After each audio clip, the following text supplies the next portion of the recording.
বাবা ছেলের দূরত্ব ও দ্বন্দ্ব নিরসনে দিক নির্দেশনা। কিশোর বয়সে সাধারণত রাগ, তাড়াহুড়া, অবাধ্যতা, পরিণতি সম্পর্কে দুর্বল ধারণা এবং নিজেকে পূর্ণবয়স্ক মনে করার প্রবণতা দেখা যায়। অনেক কিশোর মনে করতে পারে যে সে একজন পরিণত মানুষ এবং তার ওপর মা বাবার কোনো অভিভাবকত্বের প্রয়োজন নেই। এমন প্রেক্ষাপটে এখানে ইসলামের আলোকে পিতা ও পুত্রের দ্বন্দ্ব নিরসনে করণীয় বিষয়ে বর্ণনা করা হল। পিতার প্রতি উপদেশ। সম্মানিত বাবা, নিজেকে সম্পূর্ণ নির্দোষ মনে করে ছেলেকে বড় বড় অভিযোগে অভিযুক্ত করবেন না। সম্ভবত সমস্যার মূল কারণ আপনার সন্তানের ছোটবেলা থেকেই তাকে সঠিকভাবে দীক্ষা না দেওয়া অথবা উপদেশ দেওয়ার সময় অতিরিক্ত কঠোরতা, অপমান কিংবা তুচ্ছতাচ্ছিল্যের পথ অবলম্বন করা। বিশেষ করে কিশোরদের ক্ষেত্রে এ ধরনের আচরণ সাধারণত ভালো ফল দেয় না, বরং তিক্ততা সৃষ্টি করে। মহান আল্লাহ তাঁর নবী মুহাম্মদ সাল্লাল্লাহু আলাইহি ওয়াসাল্লাম সম্পর্কে বলেছেন, আল্লাহর পক্ষ থেকে রহমতের কারণেই আপনি তাদের প্রতি কোমল হয়েছেন। আপনি যদি রূঢ় ও কঠোর হৃদয়ের হতেন, তাহলে তারা আপনার চারপাশ থেকে সরে যেত। অতএব আপনি তাদের ক্ষমা করুন, তাদের জন্য ক্ষমা প্রার্থনা করুন এবং কাজে তাদের সঙ্গে পরামর্শ করুন। অতঃপর যখন কোনো সিদ্ধান্ত নেন, তখন আল্লাহর ওপর ভরসা করুন। নিশ্চয়ই আল্লাহ তাওয়াক্কুলকারীদের ভালোবাসেন। সূরা আলে ইমরান আয়াত ১৫৯। এক বেদুইন মসজিদের মধ্যে প্রস্রাব করে ফেলেছিল। লোকেরা তাকে শাস্তি দিতে এগিয়ে গেলে মহানবী সাল্লাল্লাহু আলাইহি ওয়াসাল্লাম বললেন, তাকে ছেড়ে দাও। তার প্রস্রাবের ওপর এক বালতি পানি ঢেলে দাও। কারণ তোমাদের সহজকারী হিসেবে পাঠানো হয়েছে, কঠিনকারী হিসেবে পাঠানো হয়নি। সহিহ বুখারী, হাদিস ২২০। আর আনাস রাদিয়াল্লাহু আনহু থেকে বর্ণিত, রাসূলুল্লাহ সাল্লাল্লাহু আলাইহি ওয়াসাল্লাম বলেছেন, সহজ করো, কঠিন করো না, সুসংবাদ দাও, মানুষকে বিমুখ করো না। বুখারী, হাদিস ৬৯। নিজের মা বাবার সঙ্গে সম্পর্কের কথা স্মরণ করুন। হে স্নেহশীল বাবা, আপনার নিজের মা বাবার সঙ্গে আপনার সম্পর্ক কেমন ছিল এবং আপনি তাদের সঙ্গে কতটা সদাচরণ করেছিলেন, তা স্মরণ করুন। আপনি যদি তাদের কোনো অধিকারে অবহেলা করে থাকেন, তাহলে বেশি বেশি আল্লাহর কাছে ক্ষমা চান এবং নিজের ভুল সংশোধন করুন। কারণ কখনো কখনো সন্তানের অবাধ্যতা মানুষের নিজের আগের আচরণের প্রতিফলনও হতে পারে।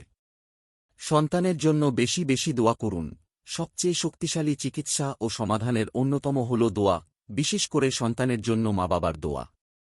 তাই সন্তানের জন্য বেশি বেশি দোয়া করুন। তারা যতই ভুল করুক, তাদের বিরুদ্ধে বদদোয়া করবেন না।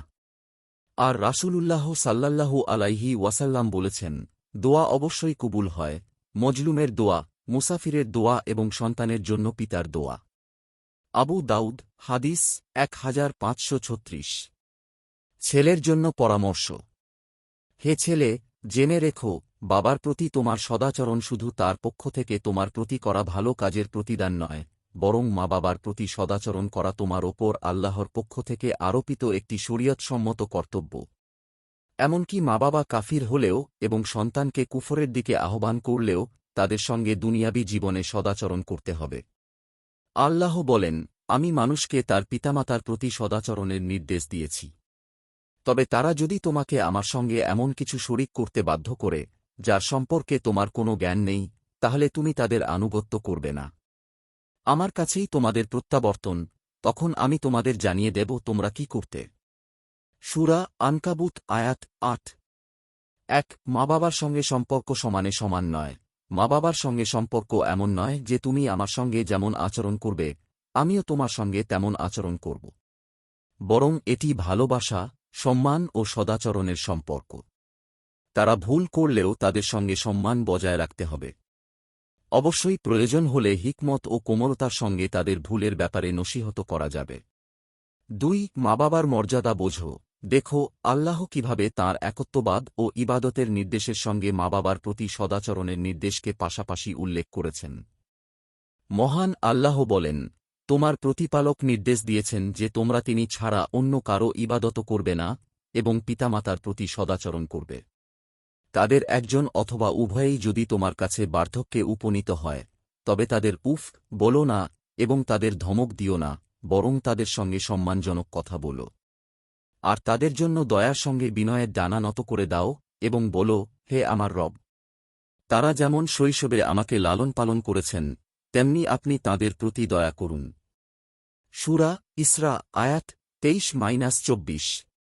৩ মা বাবার সেবা জান্নাত লাভের বড় কারণ। আবু হুরায়রা রাদিয়াল্লাহু আনহু থেকে বর্ণিত, মহানবী সাল্লাল্লাহু আলাইহি ওয়াসাল্লাম বলেছেন, তার নাক ধুলায় মলিন হোক, আবার তার নাক ধুলায় মলিন হোক, আবার তার নাক ধুলায় মলিন হোক।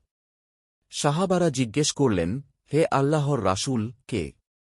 তিনি বললেন, যে ব্যক্তি তার মা বাবার একজন অথবা উভয়কে বার্ধক্যে পেল অথচ জান্নাতে প্রবেশ করতে পারল না। মুসলিম হাদিস 2551। ৪ মা বাবা ভুল করলেও ধৈর্য ধরো। হে সম্মানিত ছেলে, আমরা অস্বীকার করছি না যে মা বাবা কিংবা তাঁদের কেউ কখনো সন্তানের প্রতি ভুল করতে পারেন। তবু সন্তানের কর্তব্য হল ধৈর্য ধারণ করা এবং শরীয়তসম্মত পদ্ধতিতে মা বাবার সঙ্গে আচরণ করা। এর বিনিময়ে সন্তানের জন্য বড় পুরস্কার রয়েছে। হে সৌভাগ্যবান ছেলে, বিশেষ করে মা বাবার সঙ্গে এবং সাধারণভাবে সবার সঙ্গে ধৈর্য, কোমলতা ও রাগ সংবরণ করার মর্যাদা মনে রাখো। আল্লাহ বলেন, তোমরা তোমাদের প্রতিপালকের ক্ষমা ও সেই জান্নাতের দিকে দ্রুত অগ্রসর হও যার প্রশস্ততা আকাশমণ্ডলী ও পৃথিবীর সমান, যা মুত্তাকিদের জন্য প্রস্তুত করা হয়েছে। যারা সচ্ছলতা ও অসচ্ছলতা উভয় অবস্থায় ব্যয় করে, রাগ সংবরণ করে এবং মানুষকে ক্ষমা করে। আর আল্লাহ সৎকর্মশীলদের ভালোবাসেন। সূরা আলে ইমরান আয়াত 133-134। ৫ ভুলভাবে পরামর্শ দেওয়া বন্ধুদের ব্যাপারে সতর্ক থাকো। যেসব বন্ধু ভালো চায় বলে মনে হলেও ভুল পরামর্শ দেয় এবং তোমাকে মা বাবার বিরুদ্ধে উস্কে দেয়, তাদের ষড়যন্ত্র ও প্রভাব থেকে সাবধান হও। কারণ এসব পরামর্শ কখনো কখনো বিষমাখা ছুরির মতো মারাত্মক হতে পারে, যদিও তা সহানুভূতি ও নসিহতের পোশাক পরে আসে। আপনার একটি শেয়ার হয়তো কারও জীবন বদলে দিতে পারে। সাদকায়ে জারিয়া সওয়াব পেতে ভিডিওটি শেয়ার করুন। সোর্স ইসলামী জীবন, কালের কণ্ঠ।